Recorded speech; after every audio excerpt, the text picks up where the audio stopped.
Like I Am Blasters, this is Normatico here, and tonight we are actually going to be doing my first 3S LiPo mod guide of those things that I posed a question and people said, yes, go ahead and show it to us. So I'm actually going to be doing the mod guide for the Nerf Ultra Strike. The one that I actually posted the question on was the Zeus. I will be doing another one of those later on. The Ultra Strike, it is one of my favorite Ultra Blasters. It was the one that I kind of fell in love with, especially for LARP play because of the form of it. So I want to make this better. I already showed you that with the 3.7 volt batteries, we can make an honest blaster of it. I think I might be able to step it up a notch by putting this into a 3S LiPo conversion. So we're going to go step by step on doing the LiPo as well as painting the actual blaster itself, because I want to go ahead and get rid of this white with the red lettering. We might keep the red lettering, but definitely want to get rid of the white. Now, before we start this guide, there's a couple things that you're going to want to get. Of course, you're going to want to have a screwdriver. I prefer to have my precision electric screwdriver set because of the fact that it just makes taking those screws out that much easier and that much faster. You are also going to want to have a 3S LiPo battery. This is the one that I actually choose to use, 1500, 11.1 volt, and it does have an XT60 connector on it. That is a male connector. You are going to want to go ahead and have flux, as well as tinning. Then, of course, you're going to want to have a female connector and a 21 amp switch as well. You also want to have your steel putty and solder, your soldering iron, a little brush for your flux, and then, of course, I choose to have a metal dish. You can see that the screws are already in here. This is a magnetic dish. I will tell you that there are two types of screws in the Ultra Strike. The longer ones all go on the actual body. The smaller ones go into the barrel itself, as well as the tactical rails. You are also going to want to have a pair of helping hands because it just makes soldering that much easier. Now we're going to go ahead and switch views and start the job.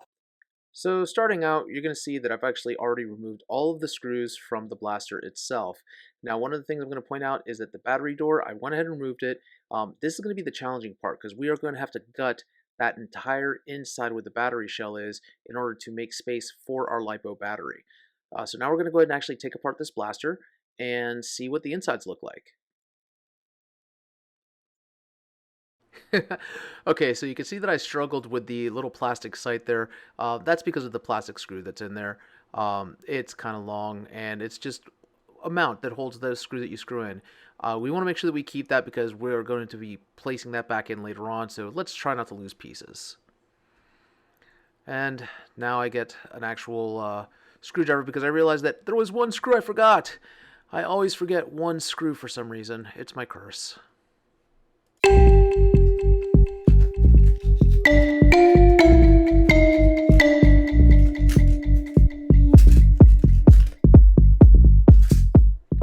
Okay, so here I'm taking apart some of the internals of the blaster, and I find that one screw that's holding down the actual battery tray itself. So I got to take that out, and that way we can get to gutting the rest of the blaster. As you can see, it looks very similar to an Ultra Amp.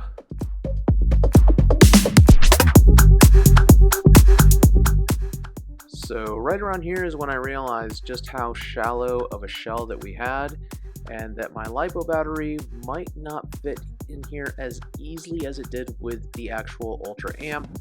And you'll see me trying to figure out just how I'm going to fit this in here, because obviously I can't fit it in the space of the tray itself, so it won't fit horizontally like that. It won't fit vertically. I'm gonna have to stand it up like that. But then I realized, oh, that's not gonna fit like that either. I'm gonna have to do some cutting.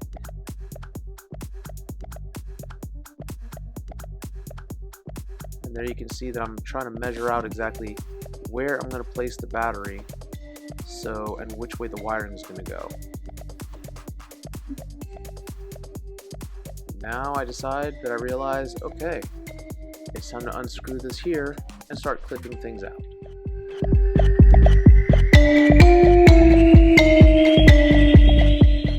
So I'm starting to unscrew all of the internals out, and I decided at this point in time it's just time to gut the entire blaster, because really I just need to get out all of the wiring.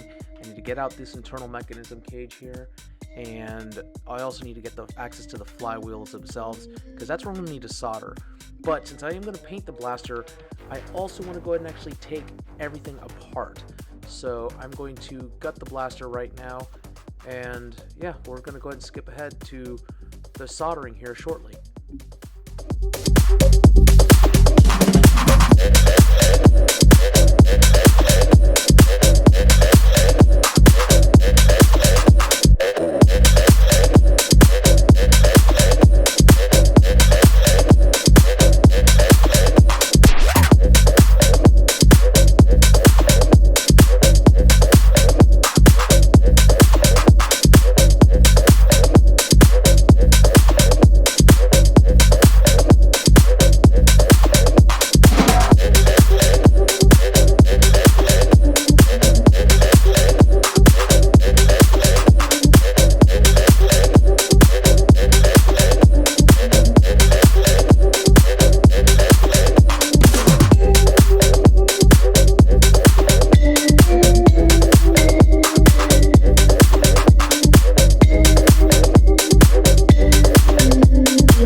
So one of the things I will warn you all about when you take apart an Ultra Strike is that the internals have a lot of clips holding the pieces together, so you're going to want to be very careful not to break any of those, because that is the core of what keeps that blaster together. Especially in the back end there, you'll see that I'm finagling two separate sets of clips back there. Unfortunately on this side I broke one of the clips, so it does have an attachment point on one side, so it's still secure, but I do want to caution everyone to just be careful, because the back end of that blaster, it can be a little bit flimsy and you might end up breaking the entire piece. So just be warned about that. That is not a strong plastic piece back there.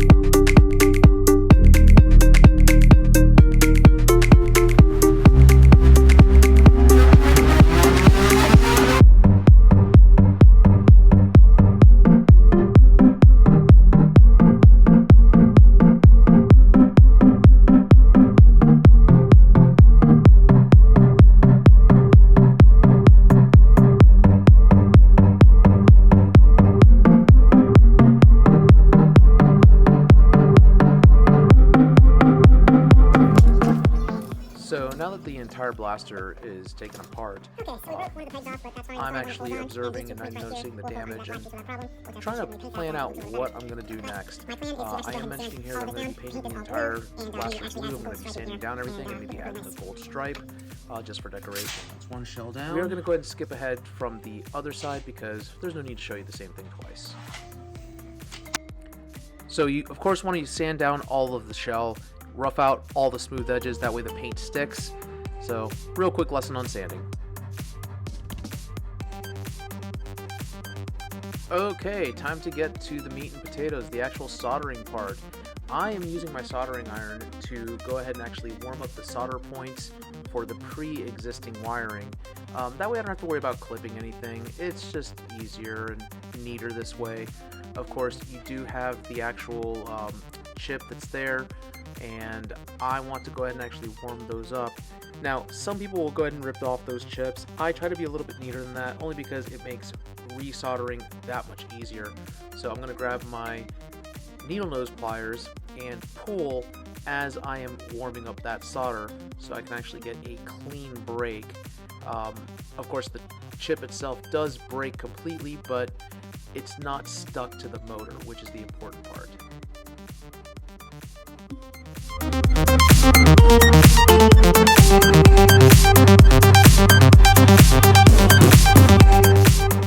So now that everything is disconnected from the actual flywheel cage, I am pulling out all of these little locks that are mounted inside the trigger mechanism itself, because we're not going to need those at all.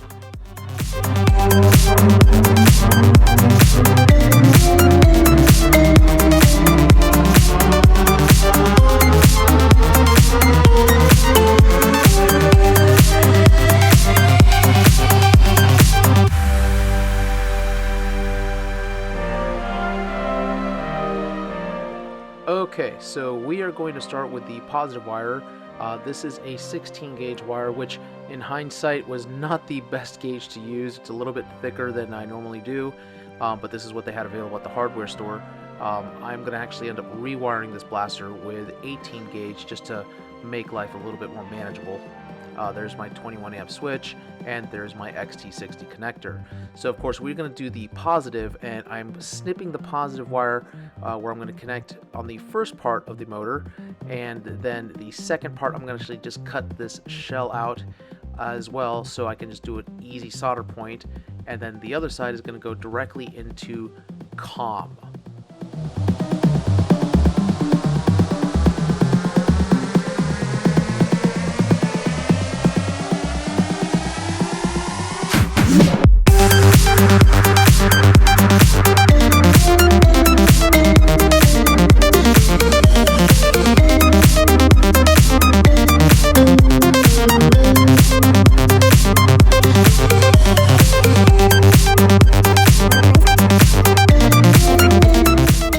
Of course, now come out the helping hands. Yay, because I'm about to actually start soldering stuff.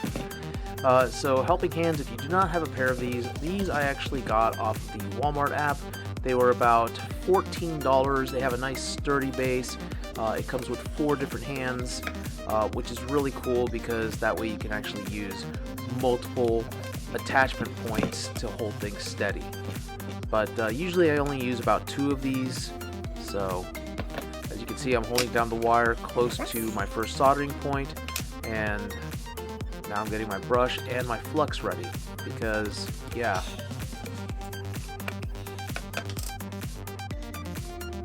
Applying a little bit of flux on the actual soldering area, that way we don't worry about burning anything out. That smoke is normal. That is on from the actual flux itself. Now, at this point in time, I had realized that there was a little bit of an issue, and there was going to be some trouble connecting the actual wire there. That's probably because of the rubber connector that was on top of the motor, so I'm going to go ahead and discard those soon.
I went ahead and made a mistake here. I'm going to point it out to you right now as I'm about to connect the actual rev switch up. So I accidentally soldered the positive wire onto the negative side of the motors. The negative side of the motors are the ones that are always in the feed area of the motor cage in Ultra Series. The positive side is in the front. Now, I could have easily just connected the red wire into the negative side of the XT60 and that would have been perfectly fine. However, just for uniformity, since I was actually making the mod video, I didn't want to confuse anybody, so I went ahead and actually just connected it to the switch, but I do correct my error here and you will see that shortly.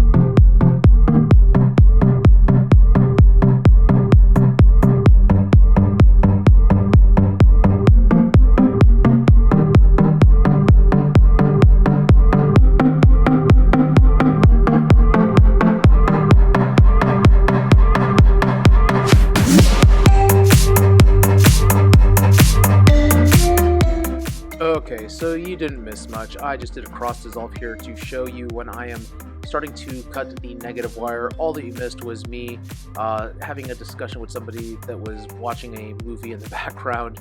But now I'm actually trying to do the negative wire, and that's when I realized what my mistake was. So you're going to actually see me fix that mistake here in a second.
And now that my error is fixed, I can connect the negative wire to the motors and finish things off properly.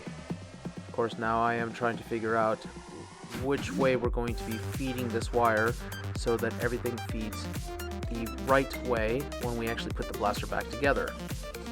It's called cable management, folks. It stinks, but it's important.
Okay, so now for the tedious part. This is when you're actually soldering two pieces of wire together instead of a wire onto a secure metal spot.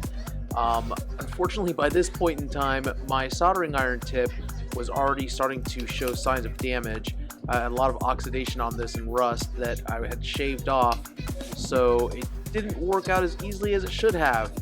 So it gave me a lot more problems than it should have, but yeah, we're gonna go ahead and actually speed up through this part because you should get the gist of it.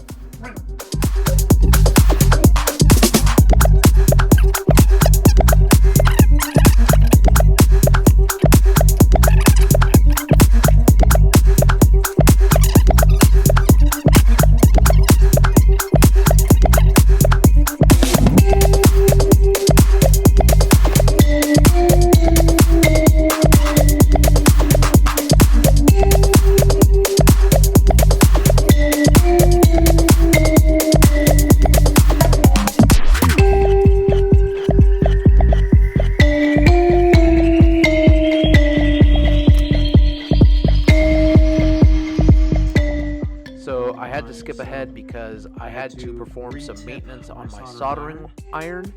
The tip that I was using had finished rusting out, so I needed to actually replace the tip. But while I had the camera stopped, I did solder that positive wire. Now you'll see that I'm actually going to be using heat shrink to bridge that connection properly so no wires actually ever touch. I do use the flat end of the soldering iron to shrink that heat shrink and just form a nice little bridge there. It is safe to touch the actual heat shrink with the soldering iron itself. Just don't hold it for too long because you don't want to burn the actual heat shrink.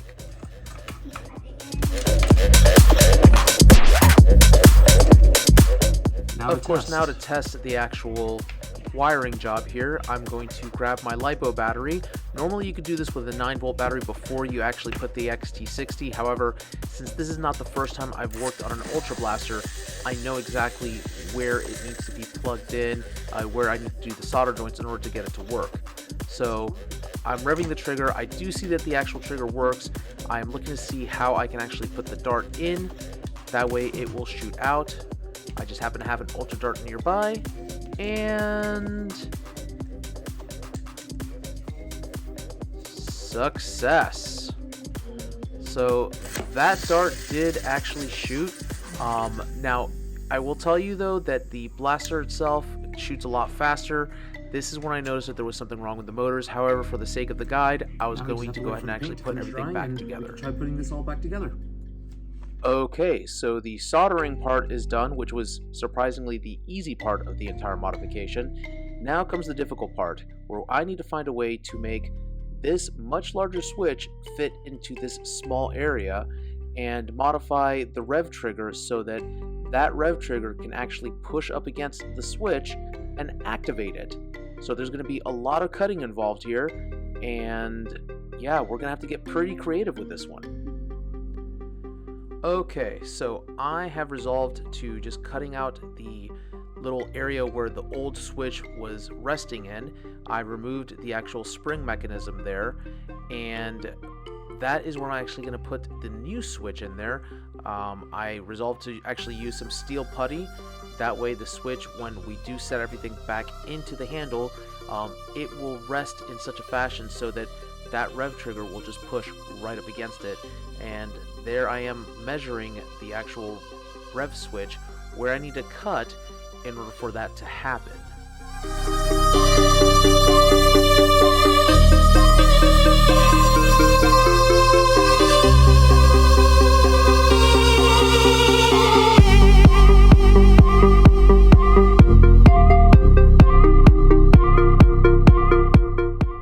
Okay, so one of the things I want to go ahead and point out to everybody right now is that the rev trigger spring, you remove it.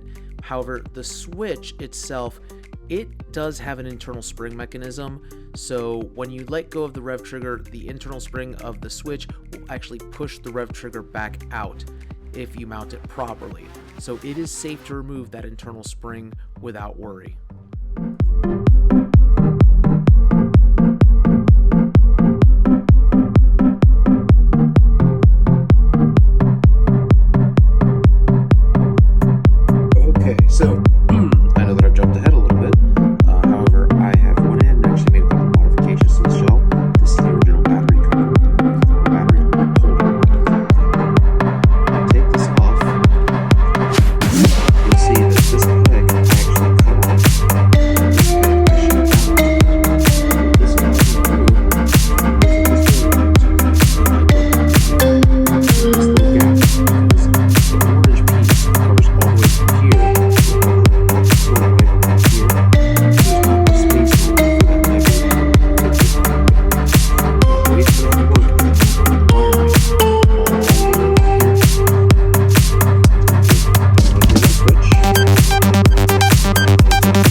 let's see what we can do. I had to do this with the amp, and the outer shell actually looks pretty decent. The interior, I was pleasantly surprised with the fact that I was able to put the LiPo in there. So we'll see if we can duplicate that with the Ultra Strike.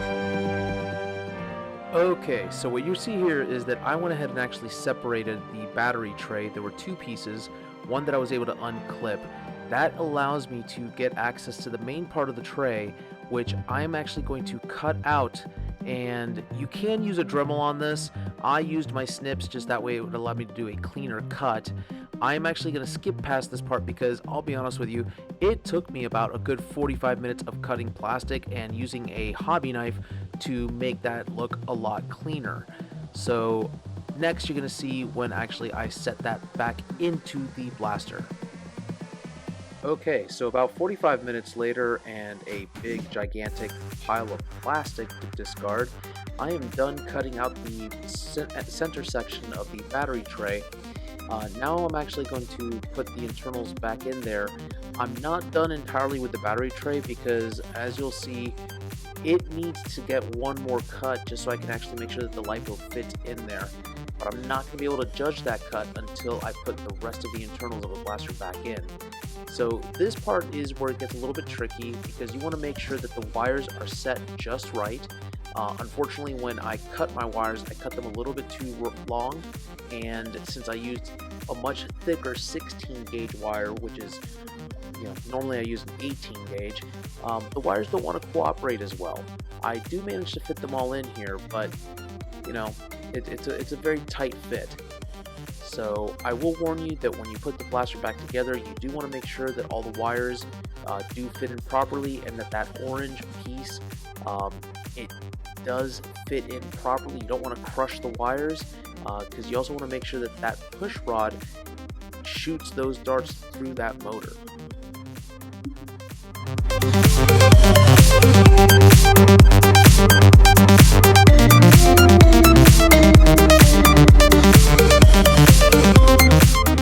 Now, one of the things that I want to do here is that I'm actually testing the rev switch out, where the placement needs to be so I can actually start to do the putty work. One thing I will let you know about steel putty, you want to make sure that you actually use neoprene gloves. I will warn you that the steel putty, when you actually start to mix it together, you're going to get a really weird smell. The best way I can describe it is almost like a cat urine ammonia smell. That's the best way I can describe it. Unfortunately, it's pretty potent. You don't really necessarily need to wear a mask or anything like that. It's not going to do too much harm to you. Just don't be surprised that when you actually do mash that putty together and get it to solidify, that it does leave a little bit of a stink. So I did use the rest of my putty here. Unfortunately, I had to order this. That stick of putty itself, you can use that over several projects. I believe that that's roughly 2 ounces of putty, and it runs for about $6 on Amazon. So I ordered some more so that way I can actually do some more modification projects in the future.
went ahead and finished doing the putty. Now I'm just evening it out.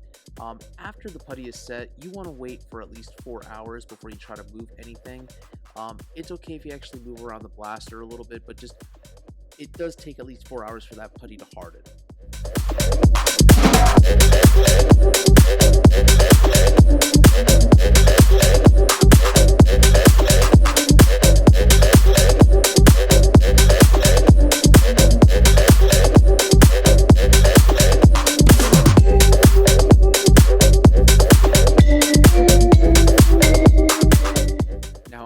Putty has not completely set in yet.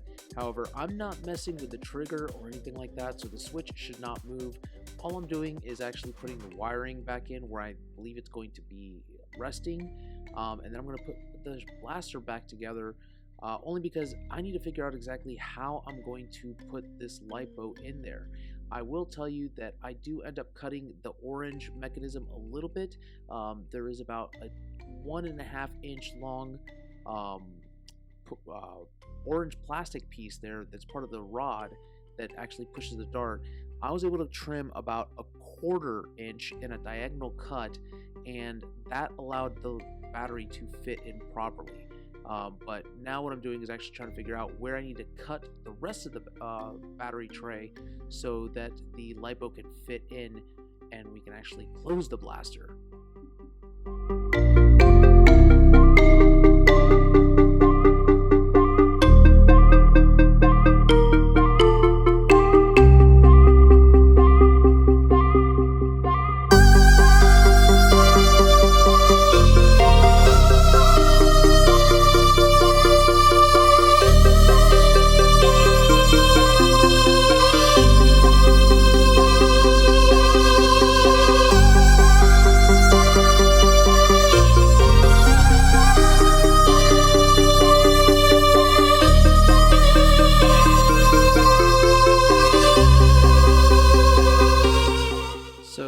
There was that other peg needed to be cut out. That allowed just enough space for that LiPo battery to fit in there properly so that push mechanism could work and not disturb the battery. It is a very tight fit in there.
Battery to fit in properly with the shell off.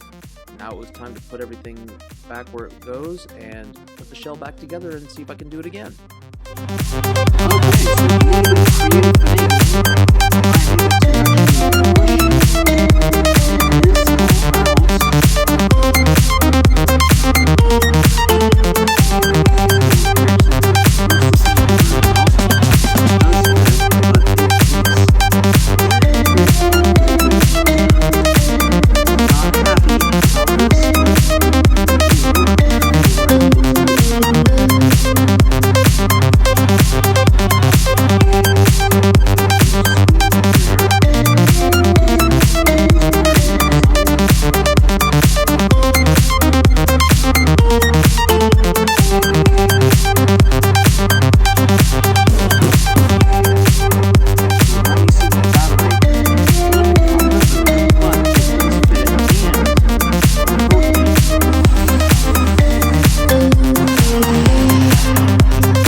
it's been successful. We're actually going to go ahead and put all the screws in, and we're going to test a few rounds in here.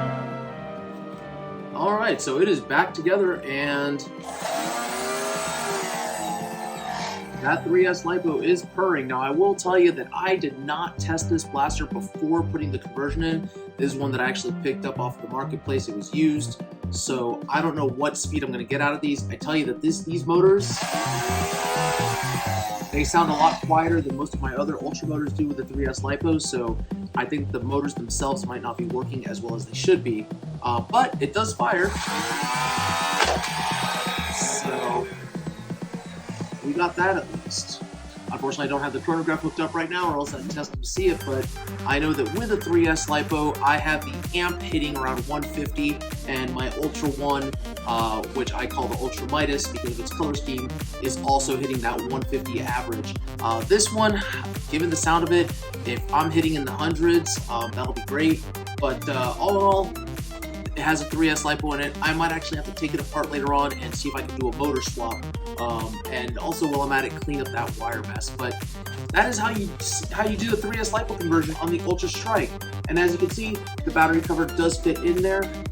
It took a little bit of creative shell cutting, but I hope you all enjoyed this mod guide. If you want to go ahead and actually comment if you have any other blasters you'd like to see me try to modify, or if you want to see me do a video on the Ultra Midas or the Purple People Beater, as I like to call her, that's the Ultra Amp that I modded, please go ahead and actually leave a comment, shoot me an email, and we'll see what we can do. Until next time, thank you for watching Secondhand Blasters. This has been Normatico. Keep on blasting.